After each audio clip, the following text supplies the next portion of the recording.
Assalamualaikum warahmatullahi wabarakatuh. Nama saya Yanti. Saya lahir di kota Kediri. Saya tinggal di Samarinda mulai tahun 1993 dan menikah sama orang Jawa tahun 95. Kejadian ini saya alami semenjak saya tinggal di Jawa. Ini tentang pesugihan ya. Saya sebetulnya mendengar itu, rumor itu tuh semenjak saya menikah, karena saya menikah itu selang 2 bulan mertua saya yang laki-laki itu meninggal. Dengar cerita orang di Jawa, mertua saya yang perempuan, saudara-saudara bilangnya mertua saya itu dibikin tumbal ya. Itu berawal dari mertua saya itu dikasih uang sama keponakannya, uang 30.000. Nah itu sebetulnya dibikin main judi sama mertua saya itu, karena mertua saya juga orangnya suka judi gitu. Ternyata uang itu kalah. Nah selang 2 hari beliau kerja di sawah itu kakinya tertusuk pecahan kaca. Dari lukanya itu, biasa kalau orang Jawa kan cuma sekedar dibawa ke mantri kayak gitu, jadi berobat. Hari itu besoknya dia nggak sadar, tapi ya namanya orang kampung cuma dibawa berobat ke orang pintar kayak gitu, bilangnya ya enggak apa-apa itu. Tapi setelah seharian beliau enggak bangun dari tidurnya, besoknya tuh dia bangun minta mandi. Aku minta tolong rebuskan air, tapi dia minta dikasih bunga mandi itu. Jadi ya dikasih bunga. Terus dia cerita, nanti kalau aku habis mandi belikan aku sate ya, aku mau makan sate karena sebentar lagi ada yang jemput aku, dia bilang kayak gitu. Tapi keluarga di Jawa itu ya enggak mikir yang kemana-mana, soalnya kelihatan orang tuh sehat, segar. Jadi habis makan malah dia bertingkah yang aneh, tahu-tahu tuh manjat tiang. Kalau rumah orang kampung di Jawa itu kan pasti ada tiangnya yang biasa dibilang soko. Jadi dia naik tiang itu tuh kayak monyet gitu dia naiknya. Nah dari situ keluarga itu berpikir kenapa, padahal kakinya itu loh sakit, bengkak. Kalau orang kedokteran bilang itu tetanus, kok bisa naik tiang seperti itu. Terus tidak lama turun, baring meninggal. Nah, waktu saya pulang ke Jawa, selang berapa hari itu saya dimimpi, kayak mimpi tapi ya kayak nyata gitu. Didatangi seorang perempuan, rambutnya panjang, orangnya pendek, nggak hitam ya nggak putih ya, sawo matang lah orang kampung gitu. Rambutnya digerai panjang. Saya nggak kenal siapa dia, cuman dia negur saya gini, "Dok, engko lek kakangmu teko Kue dikasih duit atau dikasih apapun jangan diambil, kalau anu dibuang aja, entah itu baju, entah itu makanan, jangan sampai kamu makan Dok, biar aku aja yang jadi entongnya itu sendok nasi itu loh, biar aku aja yang jadi. Jadi saya sempat berpikir pagi itu, akhirnya saya tanya ke mertua yang perempuan itu tentang mimpi saya. Sekalinya dia bilang gini, oh itu anu bekmu Sinem, dia bilang gitu. Jadi adik dari mertua saya yang paling kecil itu, dia meninggal juga mendadak seperti itu setelah dikasih kain jarik, kain panjang itu, dikasih kain panjang siang. Dia kan orangnya jualan tahu, jadi kalau sore itu kegiatannya goreng tahu mau dijual besok paginya. Habis selesai goreng tahu itu dia baring meninggal. Nah ini yang saya alami ini juga, saya juga kurang paham. Waktu itu kan saya punya anak kecil, jadi terkadang tuh kan telat masak karena anak rewel atau apa. Tapi pada saat itu tuh pas musim panen, jadi saya sibuk jemur padi kalau pagi. Terus bapak dari yang punya pesugihan ini kan memang saudara Pak D saya kalau manggil. Dia tinggalnya di dekat rumah saya kayak gitu. Dia tahu-tahu ngantar makanan ayam itu satu potong sayur itu aja. Jadi saya sebetulnya sempat nanya karena saya dengar kalau anaknya itu pulang, yang punya pesugihan itu pulang, tapi dia ndak di situ, tinggal di tetangga desa kayak gitu. Terus saya tanya, Ide jam segini loh kok sudah punya lauk ayam, ya mana kok duwe iwak, aku bilang gitu. Terus dia bilang, iya yongmu tuh loh, Yung itu mbok demu itu anu ayamnya kakinya sakit makanya dipotong, sudah makan, dia bilang kayak gitu. Tapi karena saya masih sibuk ngurusi padi, jemur padi itu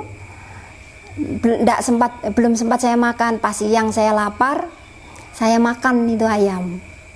Nah ya seperti biasa, sore selesai mandi, saya jam 7 jam 9 itu sudah mulai masuk kamar tidur. Nah saya tidur itu kayak orang mimpi, tapi kayak orang kenyataan, ndak bisa bangun. Jadi anak saya yang kecil itu mau nenen itu saya sudah ndak sadar.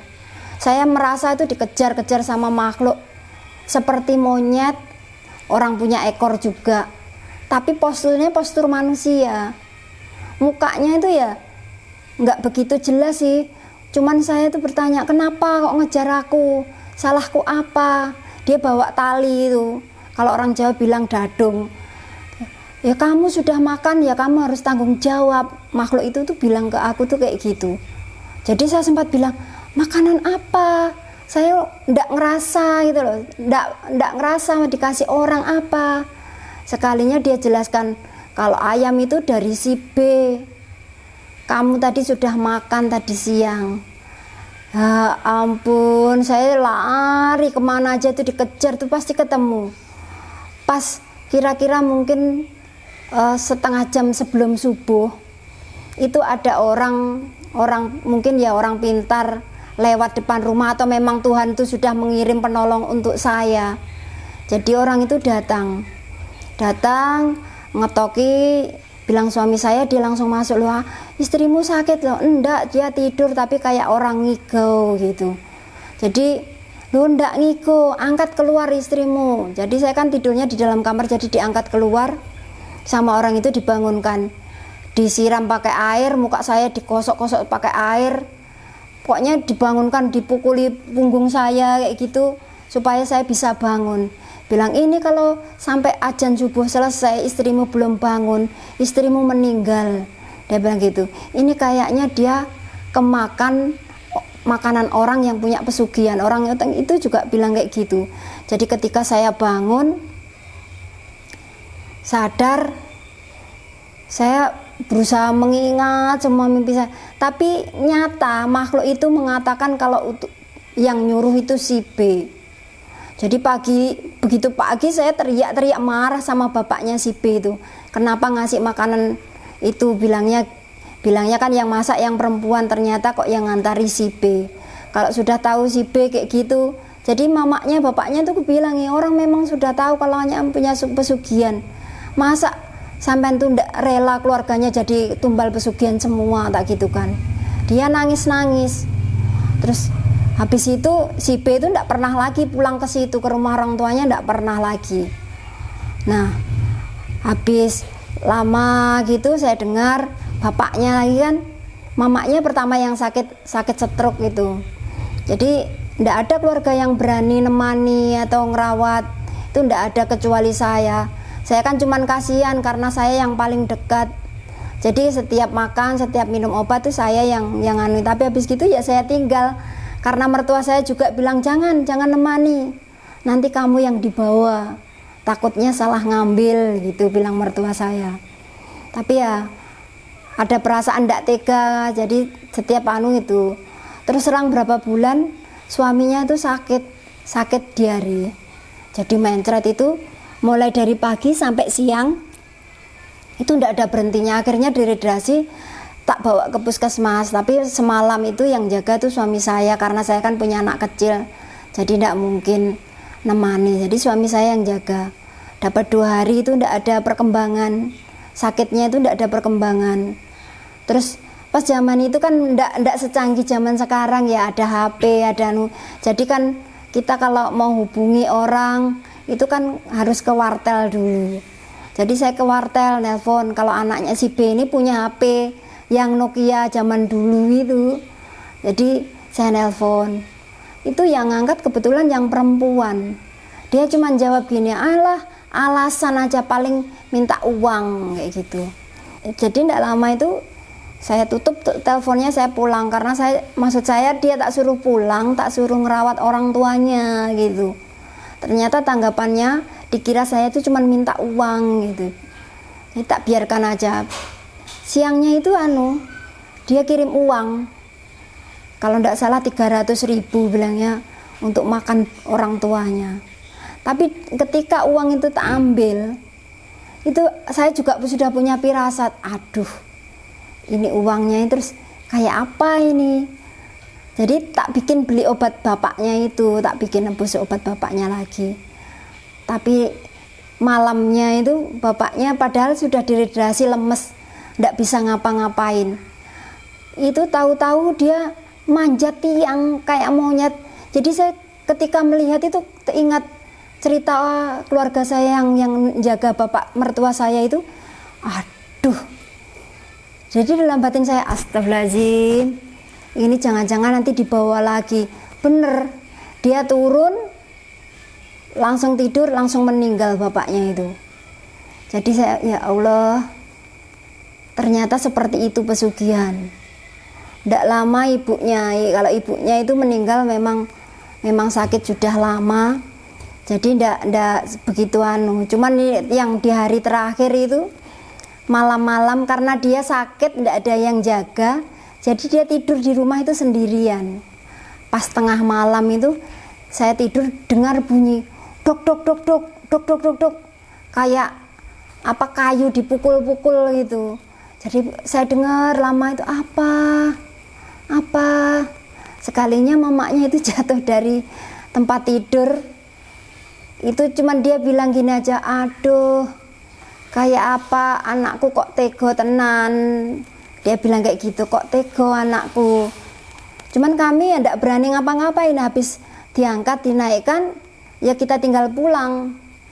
Paginya kita lihat pagi, mau lihat ke situ sekalinya sudah kayak orang mungkin ya menghadapi sakaratul maut atau seperti apa itu.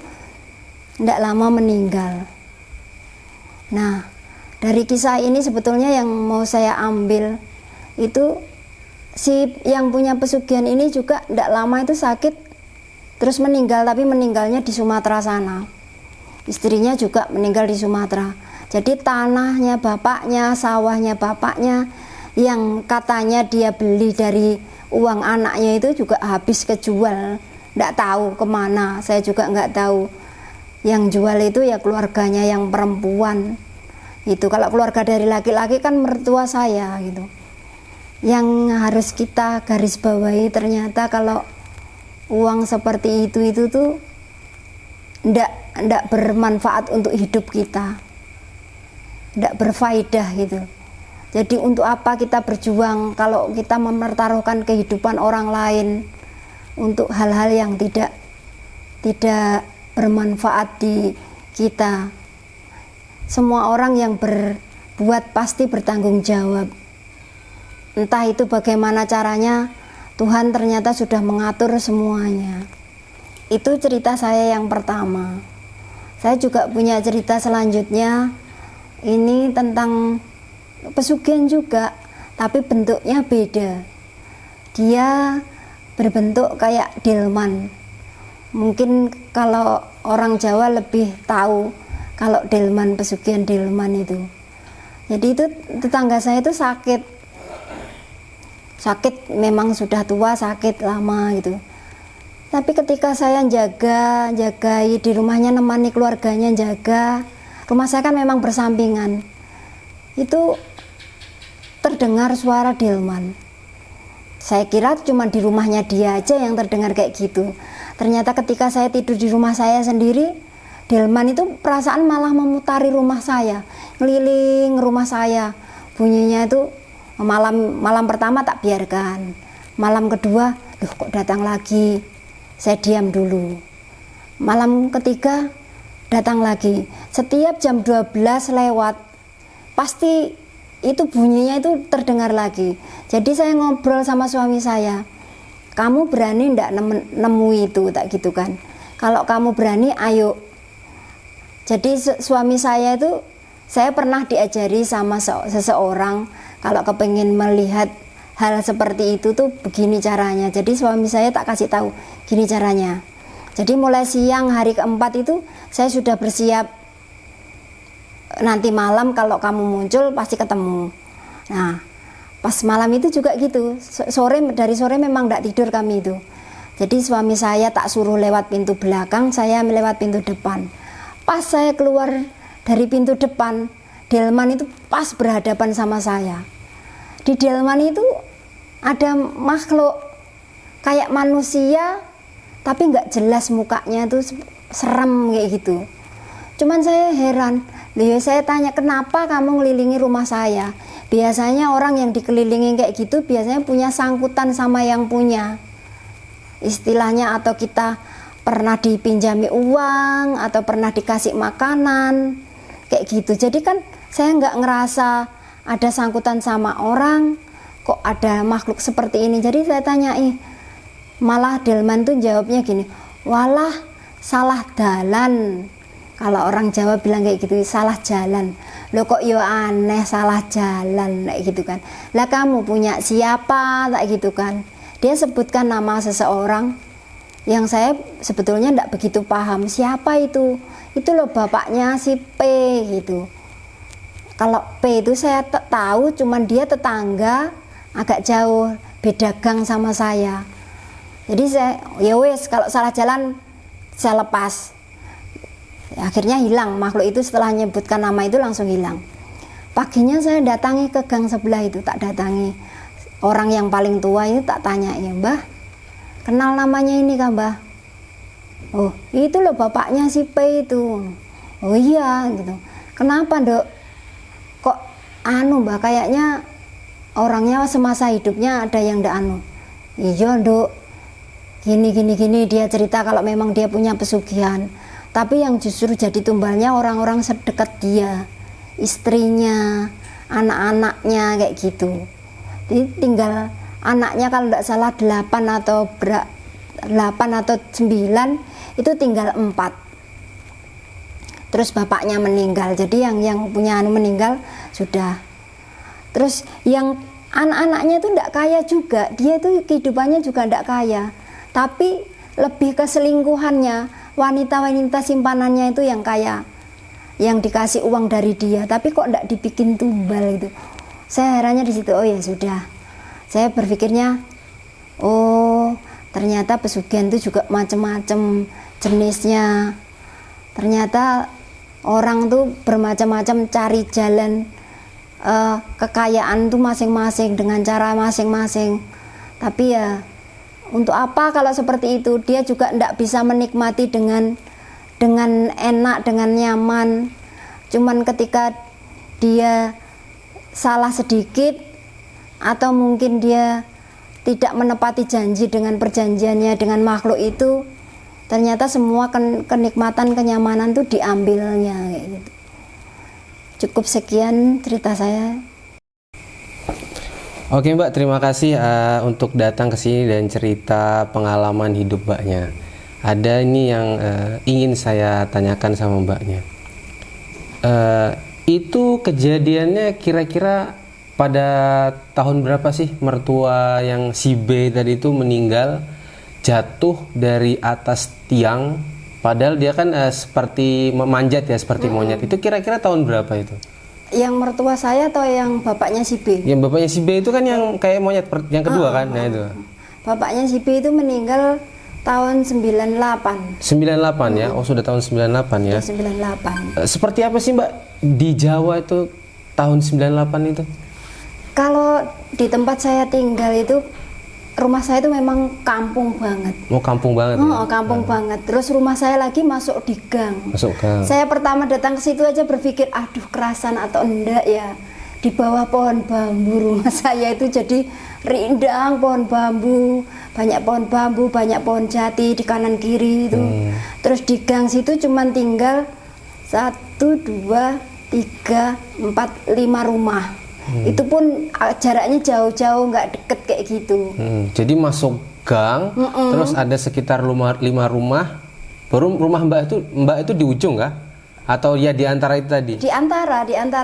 Yang di ujung ada, terus rumah saya yang kedua dari ujung.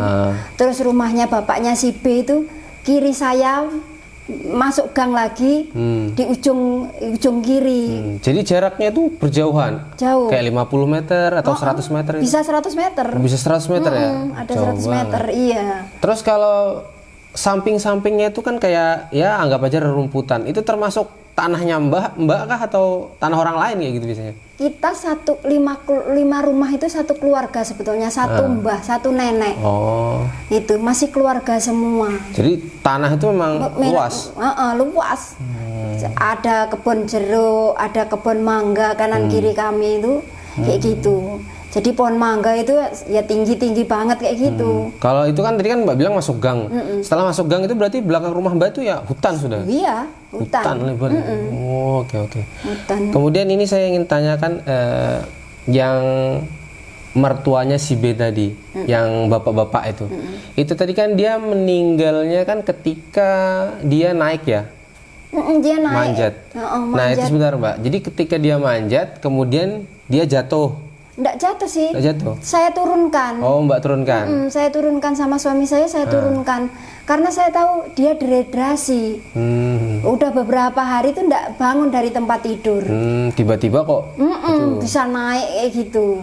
Bisa manjat kayak gitu. Jadi pada saat kejadian itu, yang melihat Bapak itu manjat sehebat itu cuma Mbak sama suami Mbak? Sama suami, karena nggak ada orang yang berani ke situ. Kenapa nggak ada orang berani ke situ? Ya karena semua sudah tahu ada pesugihan di situ. Oh, yang si B tadi? Anaknya kalau memang anaknya Bapak itu punya pesugihan, jadi takut mereka itu takut. Ya takut itu rumahnya juga besar, cuma tinggal berdua aja dia. Seberapa besar rumahnya? Kalau yang rumah depan itu ukuran 7x9, terus di rumah tengah itu 7x9 juga. Ada rumah belakang, jadi rumahnya itu berjajar 3, terus ada dapurnya, jadi besar banget. Jadi itu maksud saya seperti ini. Itu rumah itu nyambung jadi satu atau seperti ini. Rumah pertama ada pintu depan, pintu belakang tutup. Baru ada rumah kedua, pintu depan, pintu belakang tutup, atau nyambung? Lurus gitu ya. Oh. Dan itu hanya rumah mertua si B itu atau ada beberapa rumah di situ juga memang dulu sukanya rumah memanjang seperti itu? Kalau orang di situ, daerah situ memang rumahnya kayak gitu. Kalau yang kaya bikin rumah ya kayak gitu bentuknya. Kalau orang Jawa bilang joglo. Rumah joglo. Kayak gitu. Jadi rumah depan, ada rumah tengah, bikin lagi, terus dapur itu ada sendiri, ada kandangnya. Jadi bapak mertuanya yang B ini memang benar-benar kaya di situ ya? Iya. Oh, kemudian dia tuh punya anak berapa? Cuma satu si B itu aja. Satu si B itu aja ya? Anaknya satu si B laki-laki itu aja. Terus dia menikah sama tetangga desa, merantaulah ke Sumatera. Oke. Kemudian ini ada yang saya ingin tanyakan, Mbak. Maaf, di luar dari cerita tadi, sebentar saya ingin tanyakan. Jadi pada saat itu kan Mbak lahir di Jawa kan? Nah, kenapa Mbak itu merantau ke Samarinda? Karena orang tua saya merantau ke sini duluan. Oh, orang tua merantau sini duluan. Iya. Saya kan dari kecil memang ikut nenek. Jadi ibu saya tuh merantau ke sini tahun 87. 87. Saya ke sini pertama tahun 93 setelah lulus SMA. Oh, langsung ke sini ya. Nah, berarti naik kapal tuh. Iya, Kapalnya apa dulu di sini? Tidar. Masih tetap tidar ya? Tidar. Kalau nggak salah dulu tiketnya cuma 49.000 aja. Habis itu pulang kan naik tidar lagi. Kalau pulang Ferry? Enggak, ikut loser kapal yang dari Samarinda itu kan sudah ada tahun 96 itu lah. Kurang tahu saya cuma tahu tidar aja soalnya. Pas habis itu balik lagi ke Samarinda kan? Nah, itu naik tidar lagi. Yang tahun 96 itu. Iya. Tidar ya. Oke. Saya ini mau tanya, Mbak. Kenapa sih orang Jawa itu kebanyakan kok merantaunya ke Kalimantan? Gimana, Mbak, tanggapan Mbak? Ya kalau saya berpikir orang Jawa itu berpikirnya orang merantau di Samarinda di Kalimantan tuh enak. Kebanyakan orang tuh berhasil merantau ke sini. Mereka di sini yang jualan, yang itu kebanyakan berhasil. Oh gitu. Jadi perspektif Mbak atau Mbak dengar-dengar orang di sana tuh Samarinda enak, atau memang di Samarinda aja atau di semua Kalimantan? Saya kira semua Kalimantan orang bilang pasti ke Samarinda. Oh, pasti ke Samarinda ya tujuannya? Yang dia tahu ke Samarinda. Enggak ke Pontianak, enggak. Pasti Samarinda ya? Samarinda. Oke. Apakah pada tahun itu sudah marak, kan kemarin saya sempat pulang ke Jawa ya. Jadi pas saya ke Jawa itu ada yang bekerja tapi nggak ke Samarinda, tapi dia menjadi TKI. Ya kan, TKI. Nah, apakah pada zaman Mbak itu sudah banyak atau belum ada sama sekali yang berminat jadi TKI begitu? Banyak sih sebetulnya yang sudah ke sana. Saya juga pernah waktu itu mau ke Hong Kong. Ke sana sudah masuk ke penampungan, tapi saya enggak pulang lagi karena saya enggak tega sama anak saya gitu. Jadi memang zaman itu sudah ada ya bahasannya TKI ya? Banyak orang yang berhasil jadi TKI itu banyak. Soalnya kalau di Samarinda ini ya dengar kata TKI itu asing gitu. Nah, jadi pas waktu saya ke Jawa itu orang ini kemana nih? TKI ke Arab, ini TKI ke Korea. Jadi memang kayaknya di Jawa itu kalau nggak merantaunya ke daerah besar pasti ke TKI ke luar negeri. Iya. Karena di Jawa memang susah lapangan pekerjaan, Mas. Yang ada paling tani. Oh, tani pasti tani ya. Tapi kalau apa-apa pasti murah ya. Kalau dibilang murah sesuai aja. Kita kerja di sana juga gaji murah. Waktu tahun 97-98 itu saya kerja di sawah setengah hari itu loh, gajinya cuma 3.000. Oke. Oke Mbak, kita lanjut ke cerita Mbak tadi. Tadi Mbak belum menjelaskan ciri-ciri dari mertua B ini seperti apa sih ciri-cirinya Mbak? Kalau itu orangnya kecil, kurus, tinggi. Oh, kurus, tinggi, kecil. Padahal kayal. Iya, orangnya kurus, tinggi. Sebetulnya dia juga enggak sombong sih, orangnya baik. Kalau sama saya itu baik banget. Sayang sama saya. Makanya kadang-kadang dia tuh ngasih makanan, kadang saya ngerasa nggak tega. Jadi dia sudah bermaksud baik. Kadang masih saya tanyai, dikasih si B enggak sini? Kayak gitu. Itu pas si B-nya pas di Jawa masih. Kadang-kadang dia pulang kan enggak ke tempat bapaknya. Dia di tetangga tempat istrinya itu. Jadi kadang kita kan enggak tahu.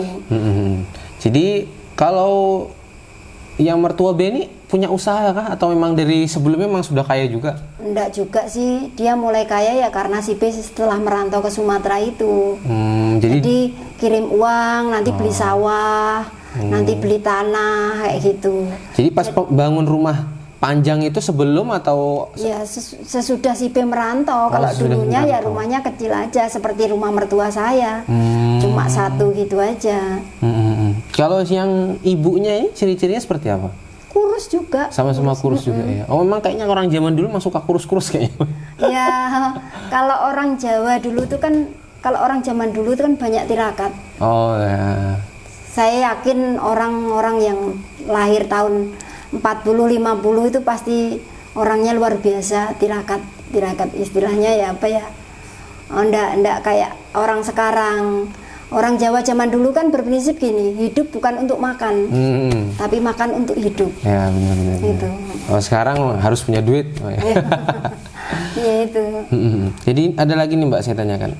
Ini kan sudah di zaman modern kan. Kalau kita dengar-dengar bahasanya pesugihan, tumbal itu kan kayaknya asing gitu kan.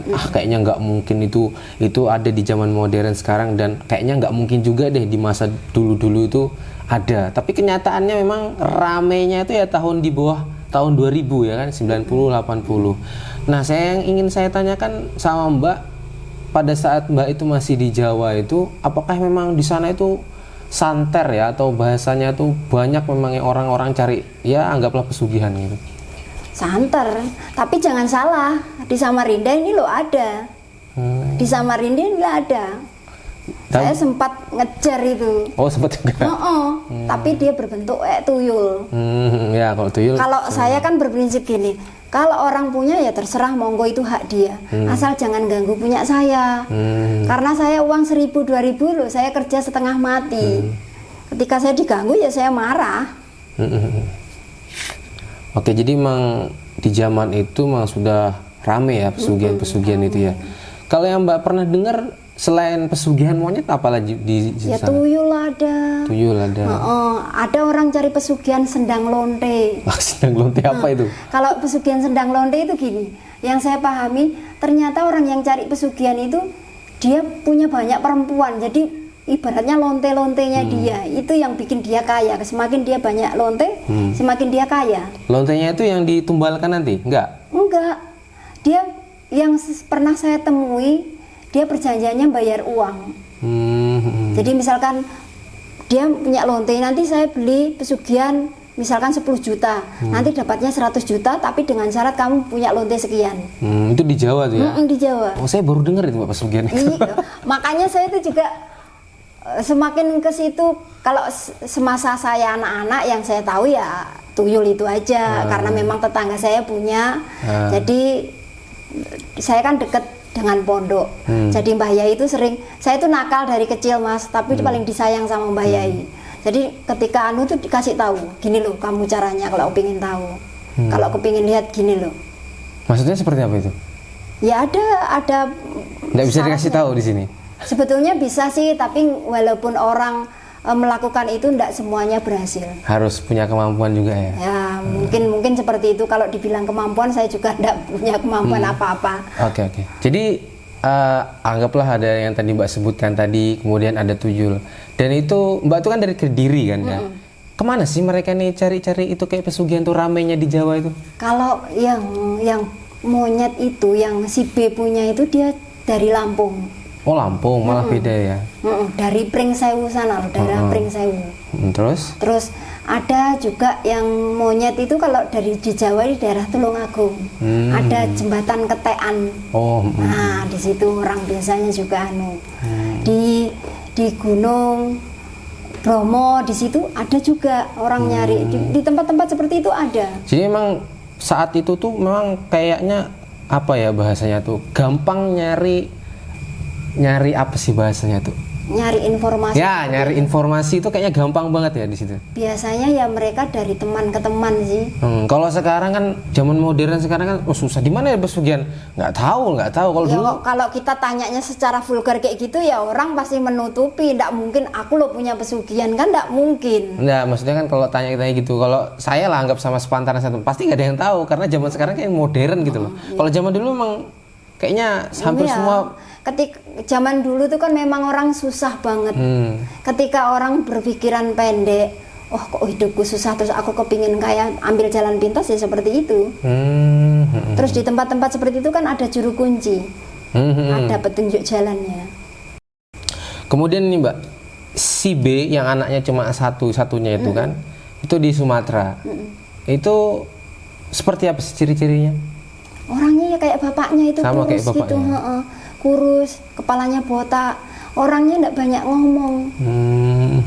Saya pernah ketemu sekali kah 2 kali itu ya enggak banyak ngomong, enggak banyak nanya. Jadi pas waktu bapaknya ini meninggal, si B Enggak pulang. enggak pulang sama Hampir sekali. hari yang ke-7 itu dia pulang itu. Dia baru dia pulang. Iya. Itu kan tadi mbaknya sempat menjelaskan kalau ketika bapaknya tadi itu meninggal, yang nemani cuma mbak sama suami mbak, nggak ada warga yang ke situ kan? Nggak ada. Dan apakah pada saat itu tidak diadakan acara selamatan? Ada acara selamatan. Ya ada acara tahlilan dari mulai meninggal hari pertama, hari kedua itu ada yang datang, tapi ya enggak banyak, keluarga-keluarga aja. Karena masyarakat luas tuh sama takutnya pas datang ke situ dikasih makan, nanti diambil kayak gitu. Bahkan pas yang 7 hari itu yang datang loh, kita bikin undangan itu ada 100. Kalau biasa orang di Jawa kan bikin dikir wida. Jadi pasti ngundang orang lebih dari 60 orang. Gitu. Harus lebih 60 orang? Iya, karena dikir wida itu kita membacakan berapa kali kita baca Yasin itu kalau di orang banyak itu kan cepet selesai gitu. Oh ya paham. Baru tahu saya. Terus kalau misalnya sudah 7 hari, apakah diadakan 1000 hari? Diadakan. Tetap diadakan. Yang adakan siapa pas gitu? Mbaknya atau anaknya yang si Ya kami. Oh, yang keluarga anaknya dekat. Enggak pulang semenjak hari yang ke-7 itu dia kembali ke sana sampai acara ke 1000 hari enggak ada datang. Jadi pas Cuma acara ngirim uang jadi aja. pas acara ke 1000 hari itu ya ibu yang mbaknya yang istrinya itu sudah meninggal memang ya. Jadi selangnya itu berapa lama dari yang suami meninggal? Kira-kira cuma 7 bulan atau 8 bulan aja. Oh, cukup jauh ya. Cukup jauh. Jadi kalau ibunya tadi sudah memang pasti stroke menurut mbaknya ya. Kalau yang bapaknya itu enggak sakit, cuma diare aja. oh diare aja ya. Tapi kemungkinan yang tetanus tadi bukan? Bukan, itu mertua saya. Oh ya tetanus. sebelumnya tadi ya. Oh ya oke. Oke, ada yang saya ingin tanyakan lagi, Mbak. Tadi kan mbaknya itu menjelaskan sempat mertuanya yang mbak ya, itu kan tetanus ya kan.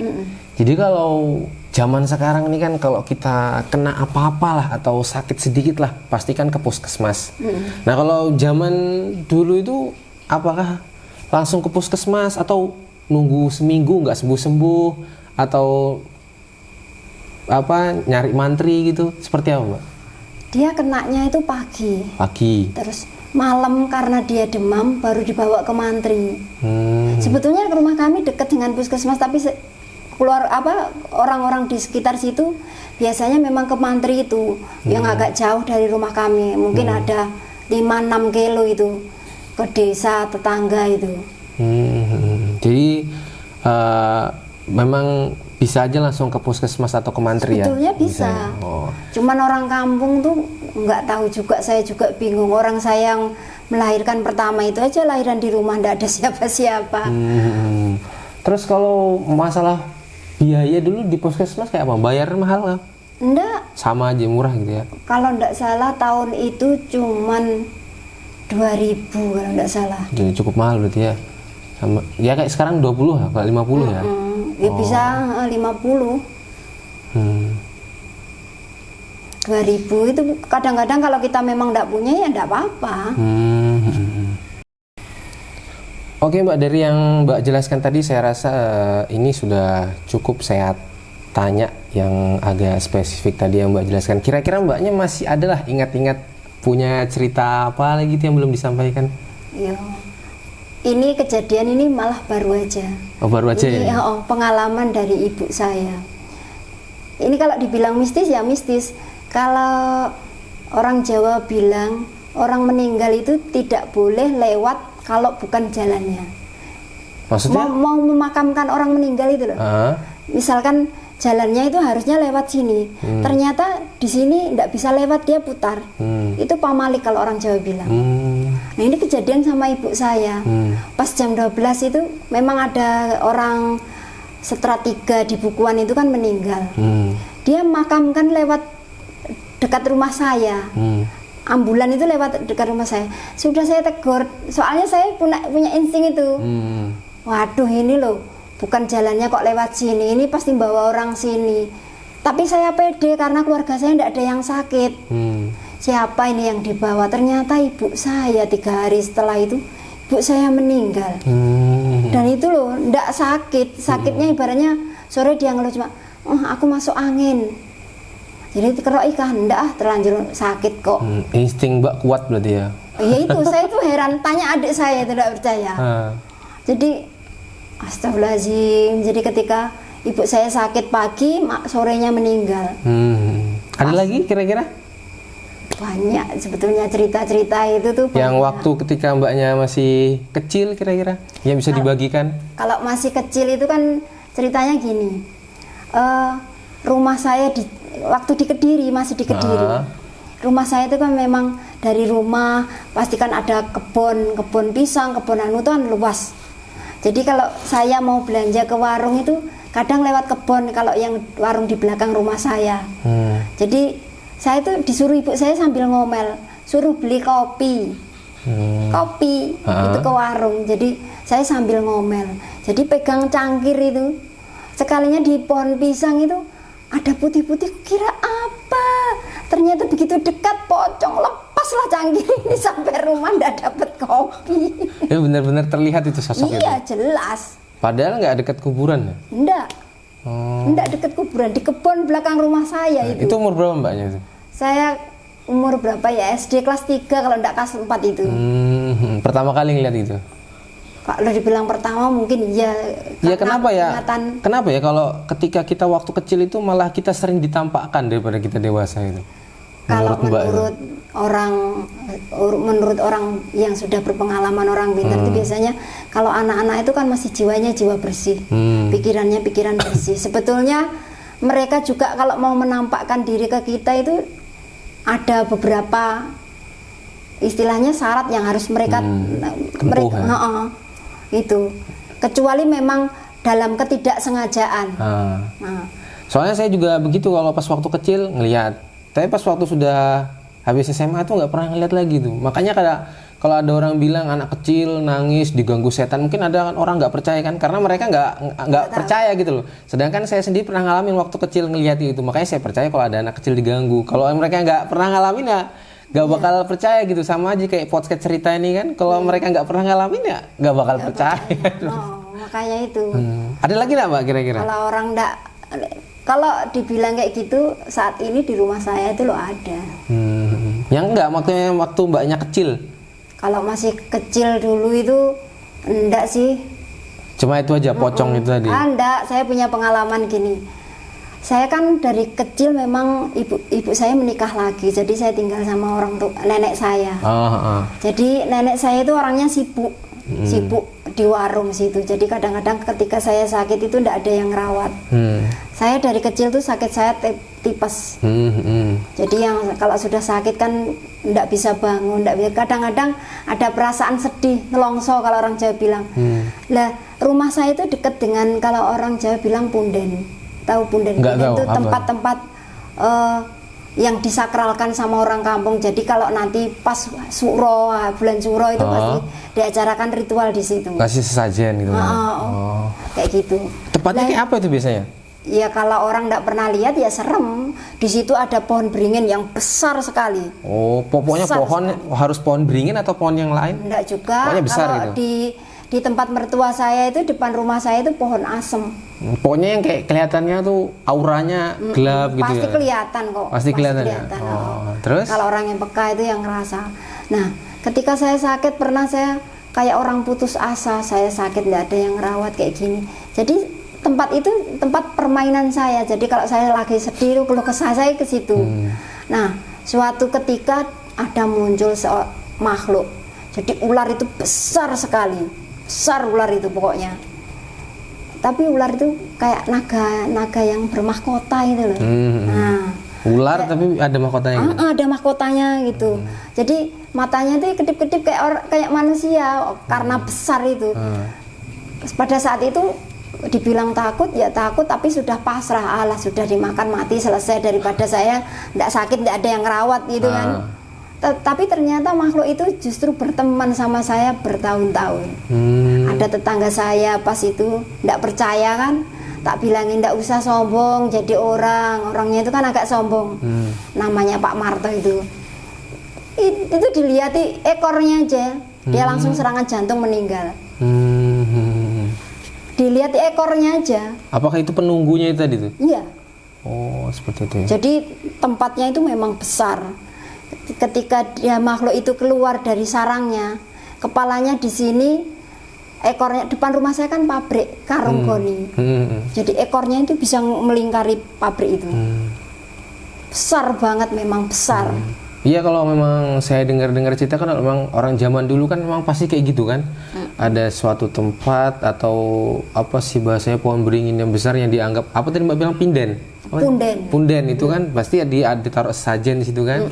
Kalau memang orang Jawa memang kayaknya kental ada tuh itu. Iya, sampai sekarang tuh masih gitu. Tapi nggak apa sih bahasanya, nggak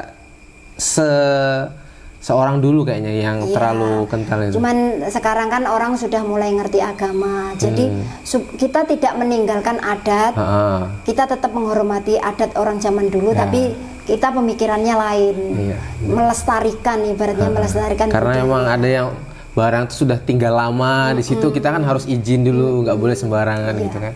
Banyak juga kejadian kayak gitu kan, manusianya terlalu sombong, meskipun derajatnya tinggi tapi sombong betul sama yang diciptakan dari api gitu. Oke, ada lagi nggak kira-kira? Sambil dipikir-pikir. Iya sih, kalau ya pernah pengalaman gini di Jawa itu kan, hidup saya juga pas-pasan banget waktu itu. Untuk beli sarimi 500 rupiah itu aja. Oh, sudah ada sarimi dulu ya? Sudah, sulit kebeli. Itu makanan paling enak? Iya, paling istimewa. Kalau orang zaman dulu tuh paling istimewa. Jadi kadang anak saya, aku pengen makan mie, tapi kita ndak kebeli, uang 500 perak itu loh ndak kebeli. Jadi astagfirullahaladzim, tahu-tahu itu saya pikir gini, kepingin bangun rumah sendiri biar ndak ikut mertua tuh kan. Kayak apa kalau ekonomi seperti ini tahu-tahu besok siang itu ada orang ngantar kayu itu 1 truk. Tapi tak kembalikan karena saya nggak ngerasa beli. Bilang tokonya, ini sudah dibayar Bu, ini loh atas nama sampean. Orang saya nggak ngerasa beli loh. Aneh ya. Tapi saya nggak mau, takut saya di belakangnya ada perjanjian gitu, saya nggak mau. Takut ada yang dengar dijadikan. Nah itu, saya takut, paling takut. Terus kayak mana kayunya itu? Iya, tak kembalikan, tak suruh bawa pulang tokonya. Nanti kalau memang ada yang ngerasa beli, ngerasa bayar, pasti nyariin. Kayu apa tuh Mbak? Kayu serbetan? Jati. Oh, jati. Jati besar-besar untuk bangun rumah. Kalau di Jawa emang terkenalnya jati kayaknya. Iya, nggak kayak di Kalimantan kan ulin. Ya. Kalau di Jawa itu kan paling bagus kayu jati memang. Jati. Paling istimewa. Jadi tuh jati itu kayu pondasi aja apa serbetan dinding juga? Biasanya kalau di Jawa kan rumah itu bikin gebyok. Apa itu gebyok? Gebyok kan pintu itu depan itu ndak ada bata, ndak ada jadi kayu semua, kayak pintu yang bersambung itu loh. Nggak tahu saya. Jadi gebyok itu ya dari ujung ke ujung kayu semua, dia bentuk kayu jati. Terus bukanya kayak apa? Kayak gitu. Bukanya sama kayak pintu biasa gitu? Ya kayak pintu biasa kan, dia pakai esel semua. Kayak pintu garansi yang belipat itu pintu lipat. Ya. Jadi ngelipat satu-satu gitu. Apa itu ya? Kayak warung itu kan? Iya. Warung jadul itu. Tapi kan itu dicabut. Kalau dia enggak pakai esel, jadi ditutup gitu, didorong kayak gitu. Kalau yang di keluarga Mbak itu tadi rumahnya kayak mana? Masih rumah-rumah kayu? Sudah kayu? Iya kayu. Oh, sudah kayu. Soalnya saya punya keluarga di Jawa itu rumahnya malah dindingnya itu anyaman bambu. Habis itu banyak di tempat mertua saya jarang rumah yang kayak gitu. Justru kalau memang tuh dia dari bambu, tapi yang jarang-jarang. Kalau yang saya lihat mungkin gedek itu yang dibilangkan anyaman itu, karena dia ndak, cuman kayak ruji-ruji kayak gitu aja. Bambu gitu ya.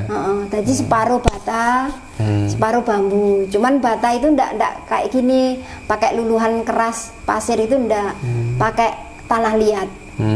Nempelkannya pakai tanah liat. Ada lagi Mbak yang bisa diceritakan kira-kira? Kalau yang pernah juga saya ngalami, kalau di desa itu kan pasti ada tempat-tempat yang misalkan tempat yang sering dibikin kecelakaan, dibikin kayak gitu kan. Maksudnya kayak mana tadi? Oh, maksudnya daerah yang rawan kecelakaan. Daerah yang rawan kecelakaan kayak gitu. Saya pernah keluar tuh belum malam juga sih, masih sekitar jam 7 sore itu keluar. Maksud saya mau cari pulsa. Nah, Loh, sekalinya zaman dulu sudah ada pulsa? sudah, tapi kan dulu kan HP Nokia yang Oh iya tahu, berarti Yang- itu tahun 98 ke atas ya? ya 9 ke Iya atas. benar-benar. Nah, Mahal kayaknya itu pulsa ya? ya dulu beli 5.000 aja sudah sampai Oh. berapa hari. Ah. Itu. Nah, pas pulangnya itu saya lihat di jalan itu ada orang dorong motor. Dorong motor. Saya pikir saya itu kan orangnya kadang-kadang sok sial jadi saya bilang kasihan ini orang dorong motor dua ini. Maksud saya berhenti mau tak tanya kalau memang kehabisan bensin tunggu aja di situ. Tak belikan maksud saya gitu. Sudah mepet saya mau nanya sekalinya ndak ada kepalanya cuma helm aja nih. Alah mak. Aduh, saya gas motor tuh sampai ndak ingat itu. Sampai ya Allah, sampai rumah itu sampai Nggak ada kepalanya, cuma helm. Iya, helm itu aja. Sudah Mbak pastikan betul nggak ada mukanya? Iya, ndak ada. Dua-duanya itu ndak ada. Alah. Dalam batinku, ya Allah, ini mau ada apa lagi? Sekalinya besok siangnya ya bener ada kecelakaan. Oh, gitu. Ada kecelakaan. Iya. Itu teman saya yang biasa dia servis mobil dipanggil, servis sanyo kayak gitu kan. Dia kecelakaan di situ. Itu malah lucu lagi. Dia mau menjelang hari ketujuhnya dia meninggal, mau acara itu, dia datangi orang yang punya hutang ke dia. Dia bilang, bro, besok antari ya uangku, kasihkan istriku mau bikin acara di rumah.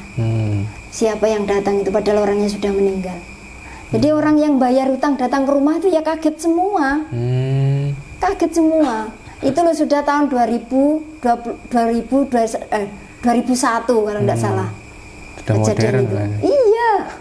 Kalau dibikin, kalau orang tidak ngalami sendiri kan tidak masuk akal, tidak logika. Tapi kenyataannya seperti itu. Jadi orang-orang yang datang bayar utang itu terus yang datang kemarin siapa? Kayak gitu. Dia mau ngelunasi utang. Iya. Oke Mbak, ini kan cerita dari Mbaknya pengalaman. Ada yang mau saya tanyakan lagi nih Mbak. Maaf panjang Mbak ya. Iya. Mbaknya kan pernah kecil nih Mbaknya. Iya. Pernah nggak sih bapaknya Mbak nih atau ibunya nih cerita tentang horor pengalaman mereka waktu dulu? Kalau saya kan banyak tinggal sama kakek nenek ya. Oh, sama kakek nenek. Kalau kakek saya itu memang orang zaman dulu itu bisa dibilang orang ndak lombok. Apa itu? Dia pasti punya isi badan. Oh iya, kayak kebal gitu ya. Jadi dia ngangkat berat, biasa kerja keras, ngangkat berat itu kuat dia. Kadang 2 kental aja dengan ringannya dia ngangkat kayak gitu. Pegangannya pasti ada. Iya. Ada lagi kira-kira? Gitu. Tapi ya alhamdulillahnya di akhir hayatnya dia itu, bilangnya orang-orang kalau punya pegangan kayak gitu kalau tidak dibuang susah meninggal kan. Jadi ketika dia sudah tua meninggalnya di sini, sering tak bilang mumpung celing cepat dibuang. Di Samarinda sini. Ikut sama Mbak. Ikut sama om saya. Jadi opo isine ya sego, dia jawabnya kayak gitu aja. Tapi malah dia tidak sakit lama loh. Cepat ya. Dulu kan keras, kakek saya itu keras orangnya. Kadang-kadang dulu ada yang ngolok, besok matinya angel nih. Wong atos seram, atos itu keras wataknya. Wataknya keras. Dia kalau diolok kayak gitu dia jawab gini, alah titenono, lihat aja nanti kalau aku meninggal. Pasti wis toh, jembar kuburku padang dalanku. Kayak apa ndak jembar mas, orang dia meninggal itu untuk gali lubangnya pakai eksa. Jadi kan kebetulan deket makam itu kan ada tambang di situ kan, kebetulan ada banyak kenalan di situ. Jadi tolong ini aku meninggal kayak gitu kan. Oh iya siap. Jadi kita mandi di rumah belum selesai dia sudah nelpon, sudah siap makamnya. Astagfirullahaladzim, pakai apa ini orang-orang ini gitu kan. Kukira mereka berhenti kerja anggali di situ karena yang punya tambang juga kan masih tetangga di Jawa. Jadi saya kira itu sekalinya begitu ditengok, alah yang ngembalikan yang berat pakai cangkul, dia pakai eksa 2 kali ciduk aja sudah selesai galinya. Yang ngembalikan ini, tapi kalau orang Jawa zaman dulu banyak apa yang dia banyak kejadian. Nggak, yang pernah diceritakan yang kayak mistis-mistis gitu loh. Kalau tadi kan kebal, nggak pernah kakek neneknya cerita-cerita tentang mistis? Kalau mistis kakek saya itu enggak sih, enggak Nggak pernah nyeritakan, dipendam sendiri? Enggak, bukan. Dia itu berprinsip anak cucu saya jangan takut sama hal-hal yang seperti itu. Jadi kita dididik itu dengan keras. Takut itu enggak boleh. Jadi memang nggak pernah diceritakan atau enggak boleh. Terus kenapa mbaknya nggak tinggal sama ibu sama bapak? Ya karena ibu saya kan menikah lagi terus merantau gitu kan. Terus saya ikut, memang dari kecil sering ikut kakek nenek saya. Gitu. Mbaknya berapa saudara? Kalau yang kandung betul enggak ada. Nggak ada. Oh iya. Kalau ini kan adik dari bapak sambung. Ibu saya menikah lagi punya adik 3, bapak saya menikah lagi adiknya 3 juga. Kalau orang Jawa kayaknya dulu banyak ya anaknya ya? Enggak? Kalau kakek saya 7. Bapak saya itu 13 bersaudara. Ibu saya 9 bersaudara. Ya, karena dulu kan enggak ada alat kontrasepsi. Enggak, katanya mungkin apa bahasanya itu banyak anak banyak rezeki. Jadi pas waktu di Samarinda nih ya itu banyak betul keluarganya ibu bapak nih. Makanya orang Jawa kok merantaunya ke Samarinda semua. Ya, yang jelas ya karena enggak ada alat kontrasepsi dulu. Ada kan orang dipaksa-paksa harus pakai kontrasepsi itu. Tapi pas zamannya Pak Soeharto itu baru 2 anak cukup itu ya. Sudah ada itu kontrasepsi. Sudah. Sebetulnya tahun 80 itu sudah ada alat kontrasepsi, cuman kan belum familiar mungkin ke masyarakat kecil itu kan. Oke Mbak, itu tadi kan cerita Mbaknya waktu di Jawa. Pas waktu Mbak datang ke Samarinda ini pernah lah ngalamin suatu kejadian yang menurut Mbak itu mistis atau aneh di Samarinda? Atau emang nggak ada karena modern sudah di sini? Kalau dibilang mistis gimana ya? Saya pernah mengalami sakit yang luar biasa, tapi diperiksa di kedokteran itu enggak ada. Nggak ada. Jadi setiap saya datang di tempat kerja, badan saya tahu-tahu lemes. Pas ke tempat kerja pasti mau kerja lemas. Setiap mau kerja itu lemes. Jadi pernah sampai dibawa ke Tanah Hulu sama pimpinan perusahaan itu. Sampai ke Tanah Hulu? Iya. Cari obat itu? Iya, karena beberapa kali opnam itu enggak ada penyakitnya. Siapa yang nanggung kalau opnam itu? Perusahaan? Iya. Kalau dulu saya kerjakan di PT Kiani situ kan. Kiani di mana? Oh, di sana itu yang udah tutup tuh ya? Dayak Besar lurus itu? Lain? Oh, sebelumnya. Sebelumnya ya dekatnya gereja itu lurus di situ. Oh, yang ke laut. Arah ke laut. Di situ. Saya kan cukup dekat sama-sama orang kantoran. Jadi mereka juga setiap saya sakit, pernah saya operasi di rumah sakit itu hampir 40-50 orang jaga semalaman pulang kerja, jagai. Habis dari rumah sakit berangkat kerja lagi mereka. Teman-teman kayak gitu.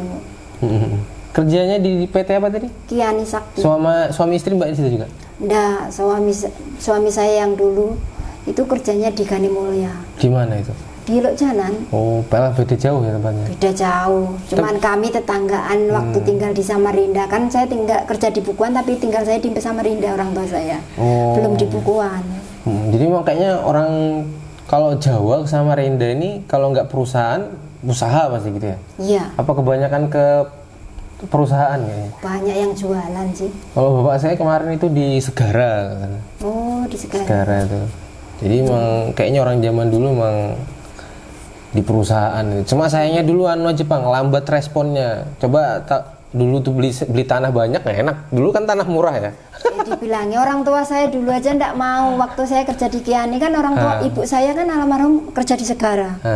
Tak bilangnya di Bukuan itu loh deket kerjaan itu harga tanah 1.500.000 saja loh dikredit. Ndak mau ibu saya. Mau ngapain hutan kayak gitu becek, ndak mau. Sekarang tinggal di Bukuan sudah harganya 100 juta rumah satu kapling. Kemarin bapak saya juga beli ke belakang tuh murah banget. Kalau dulu kayaknya memang murah banget kan tanah. Namanya juga Kalimantan masih luas banget kan. Karena orang belum sepenuh sekarang. Kalau di Jawa itu murah lah tanah Mbak? Atau memang mahal juga? Kalau di daerah mertua saya juga sudah mahal sih. Sudah mahal. Oke, ada lagi nggak Mbak kira-kira atau sudah cukup? Saya kira cukup lah. Oke. Saya ucapkan terima kasih Mbak ya. Sama-sama. Maaf lama banget saya banyak pertanyaannya ini. Oh, enggak apa-apa. Saya Kita ucapkan. berbagi cerita Oke. aja. Makasih banyak. Saya ucapkan terima kasih banyak Mbak. Ya,